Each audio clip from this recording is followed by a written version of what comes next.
Mes frères et sœurs, que la paix de Dieu soit avec vous. Ce matin, je me sens très content d'être avec vous pour partager ensemble ce thème, les avantages que procure la foi.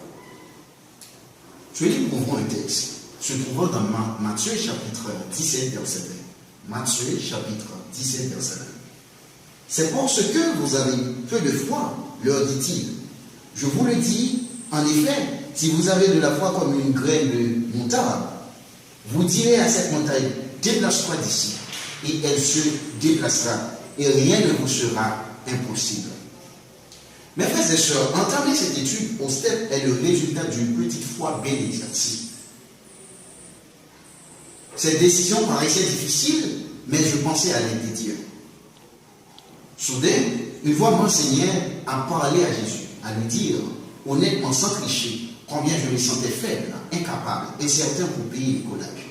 Du même coup, une autre voix m'a dit, va et fais-toi inscrire. Et voilà, l'obéissance à cette voix m'a permis de dire, jusqu'ici l'Éternel m'entend et me répond. Mes frères et sœurs dans le Seigneur, peu importe combien vous pensez que votre foi est faible, insignifiante, elle est suffisante. Votre foi faible, insignifiante et suffisante, c'est quand vous la semez dans le champ de Dieu, sans tenir de les circonstances. Cependant, mes frères, si vous vous inquiétez au sujet de votre avenir, choisissez de faire confiance à Dieu, qui vous garantit l'avantage qui vaut mieux que tout ce que le monde peut offrir. La foi ouvre le chrétien authentique à la plénitude de sa vocation céleste. La foi ouvre le chrétien authentique à la plénitude de sa vocation céleste.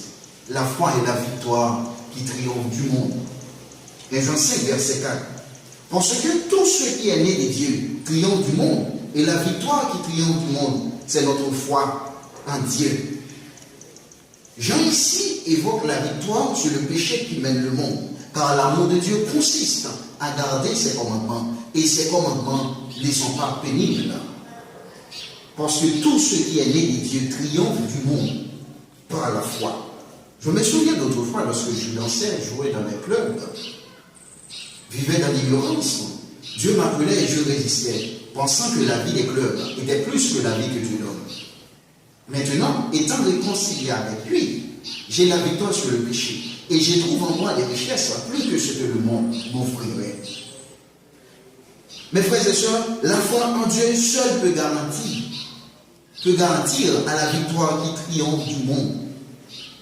C'est par la foi en Dieu, Joseph avait refusé la femme de Potiphar qui lui exposait à des malversations. En tant qu'enfant de Dieu, vous détentez en vous la puissance de la foi qui vous permettra de dire non quand on vous offre à participer à des malversations. Fuyez la convoitise des yeux, celle de la chair et l'orgueil de la vie, en faisant reconnaître en vous toute espèce de bien. Non seulement, mes frères et sœurs, la foi est la victoire qui triomphe du monde, mais sans elle, il est impossible de lui être agréable à Dieu. La foi rend le chrétien agréable à Dieu. Hébreux 11, verset 6. Notre deuxième point pour ce matin. Or, sans la foi, il est impossible de lui être agréable. La Bible affirme que Dieu se réjouit lorsque vous placez votre foi en lui, lorsque vous croyez en sa bonté, et que vous ayez la certitude qu'il récompense ceux qui placent leur foi en lui. Souvenez-vous du centenier qui voulait la guérison de son serviteur malade. Se jugeant indigne d'avoir Christ sous son toit, disait-il, Seigneur, dis seulement un mot, et mon serviteur sera guéri. Lorsque Jésus entendit ces paroles, admira le centenier, se tourna vers la foule et dit, je vous le dis en vérité, même en Israël, je n'ai pas trouvé une aussi grande foi. Mes frères et sœurs, peu importe combien vous pensez que votre foi paraît insignifiante, elle est suffisante. Elle est suffisante quand vous l'exercez dans une pleine certitude. Par contre, là où elle manque, la vie paraît faible et Dieu ne prend point plaisir dans le doute.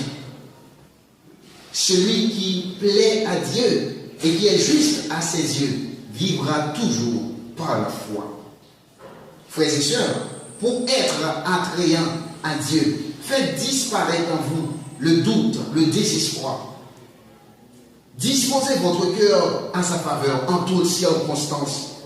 Confiez-vous entièrement à lui, en vivant dans la piété chrétienne, en pratiquant la justice de Dieu par la foi. Peuple sauvé, il ne faut pas oublier que la foi est la victoire qui triomphe du monde. Et sans elle, il est impossible de lui être agréable à Dieu. Car la foi ouvre le chrétien authentique à la plénitude de sa vocation céleste. Ainsi, Abraham crut à Dieu, et cela lui fut réputé à justice. Examinez-vous vous-même et voyez si vous êtes dans la foi. Car Dieu aime ceux qui le cherchent par la foi. Si vous voulez réellement jouir des avantages que procure la foi seule, il faut donc marcher avec Dieu, sans se soucier des circonstances. Néanmoins, si quelqu'un d'entre vous manque de la foi, qu'il lui la demande, que Dieu vous bénisse.